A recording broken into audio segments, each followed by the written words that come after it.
The Da Vinci Code.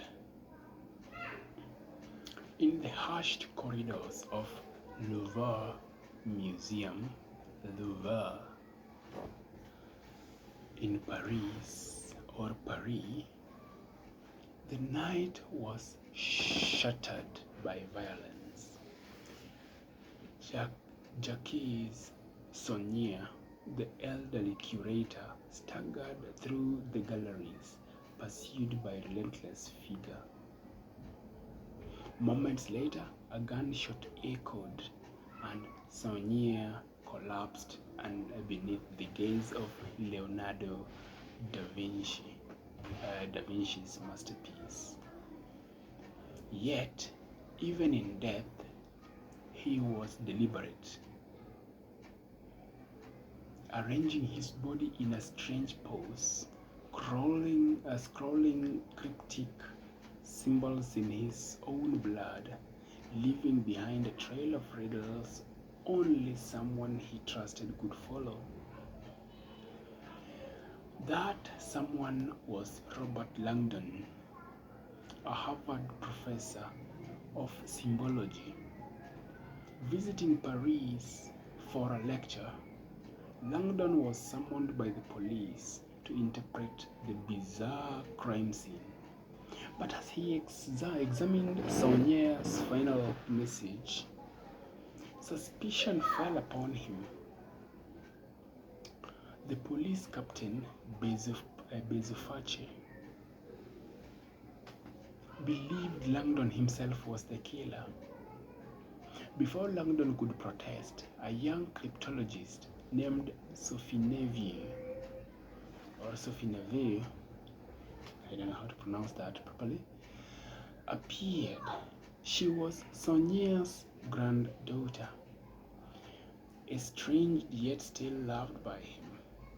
Whispering urgently, she revealed that her grandfather's dying words were not accusations, but instructions. Langdon was innocent, and the symbols were meant to guide Sophie to the truth. Together, they fled to the Louvre, carrying with them the curator's hidden legacy. Their escape was not easy. Pursued through Parisian streets, they unraveled Saunier's puzzles embedded in Da Vinci's art. The Mona Lisa concealed an anagram, the Last Supper, hinted at secrets long suppressed. Each clue pointed towards a mystery greater than murder, the location of the Holy Grail. But the Grail was not what legend claimed. It was not a chalice, but a secret.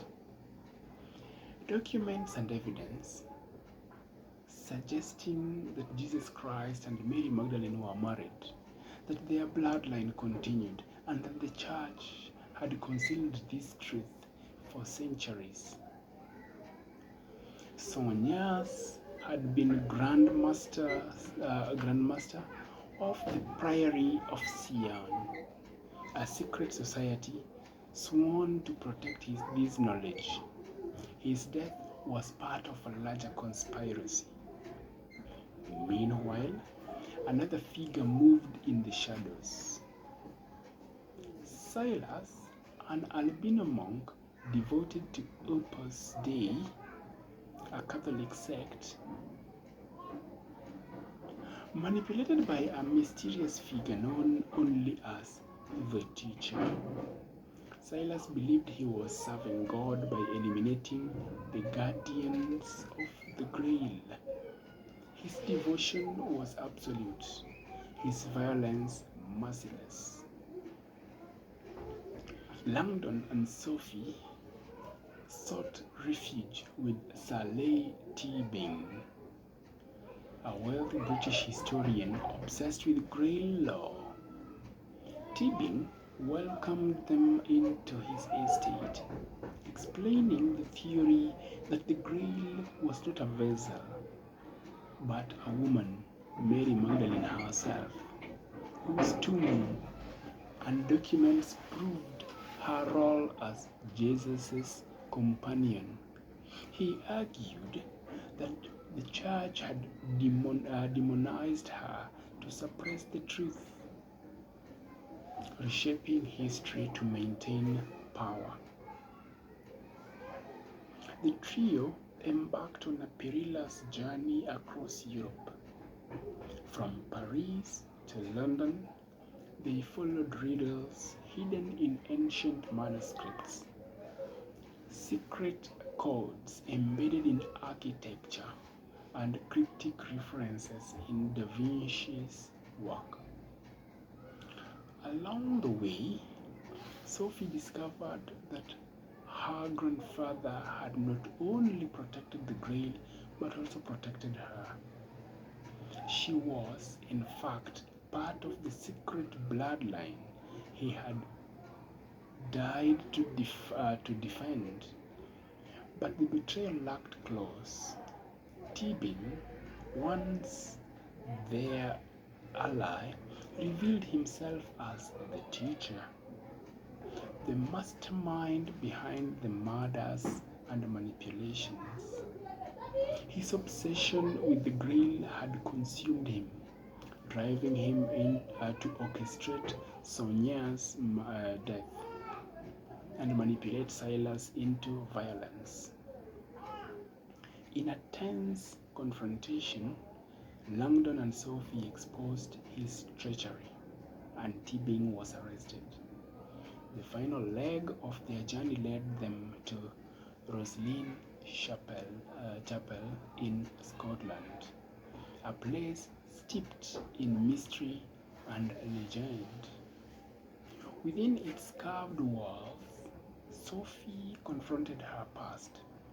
She learned that her family had been guardians of the Grail, that her lineage connected her to the bloodline of Christ. The Grail was not a relic to be found, but a living heritage, embodied in her existence. Yet Langdon realized there was one last secret. The Grail's true resting place was not in Roslin, but beneath the Louvre itself, hidden in plain sight. Beneath the glass pyramid lay the tomb of Mary Magdalene, the ultimate secret Sonia had died to protect. As dawn broke over Paris, Langdon knelt in reverence. He understood that the Grail was not about possession or proof, but about faith, love, and enduring mystery of humanity's search for truth. Sophie, reconciled with her heritage, embraced the knowledge that her father's sacrifice had preserved not just history, but her identity. The Da Vinci